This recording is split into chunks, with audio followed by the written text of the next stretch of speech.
కడపలో టీడీపీ మహానాడు ఘనంగా నిర్వహించడానికి టీడీపీ అధిష్టానం సన్నాహాలు చేస్తోంది.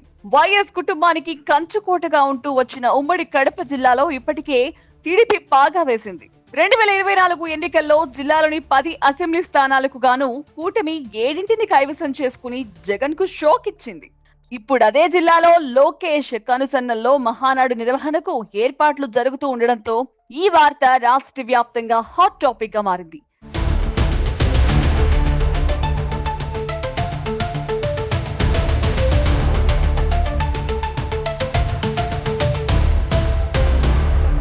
కడప జిల్లా రాజకీయాలంటే తక్కువ గుర్తొచ్చేది వైఎస్ కుటుంబమే.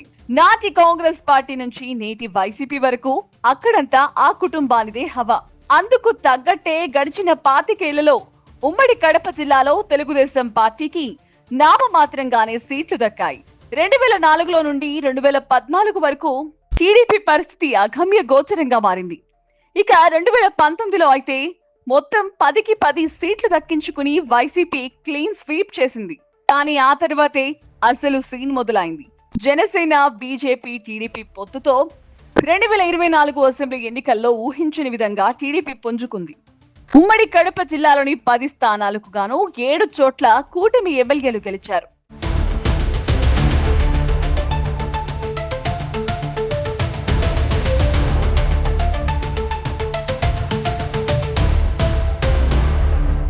కడప జిల్లాలో టీడీపీ 5, బీజేపీ 1, జనసేన 1 చొప్పున అసెంబ్లీ స్థానాలు దక్కించుకున్నాయి. మొట్టమొదటిసారిగా ఇక్కడ బీజేపీ, జనసేన బోని కొట్టాయి. రాష్ట్రంలో అధికారం రావడం ఒక ఎత్తైతే కడప జిల్లాలో సత్తా చాటుకోవడం మరో ఎత్తుగా నిలిచింది. దీంతో జగన్ అడ్డాలో ఏకంగా 7 ఎమ్మెల్యే సీట్లు కొట్టి సత్తా చాటామని, ఇక పట్టు తగ్గకుండా చూసుకోవాలని డిసైడ్ అయ్యారట. ప్రస్తుతం రాయచోటి ఎమ్మెల్యే రాంప్రసాద్ రెడ్డికి మంత్రి పదవి దక్కింది. మరో 3 ఎమ్మెల్యేలను ప్రభుత్వ విప్ పదవులు వరించాయి.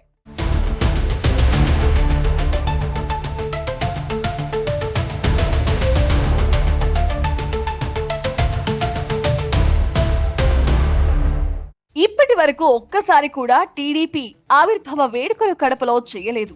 దీంతో ఇప్పుడు మొదటిసారిగా కడప జిల్లాలో మహానాడు నిర్వహించడమే కాకుండా వైసీపీ అడ్డాలో తమ బలాన్ని నిరూపించుకోవాలని టీడీపీ పెద్దలు అనుకుంటున్నారట.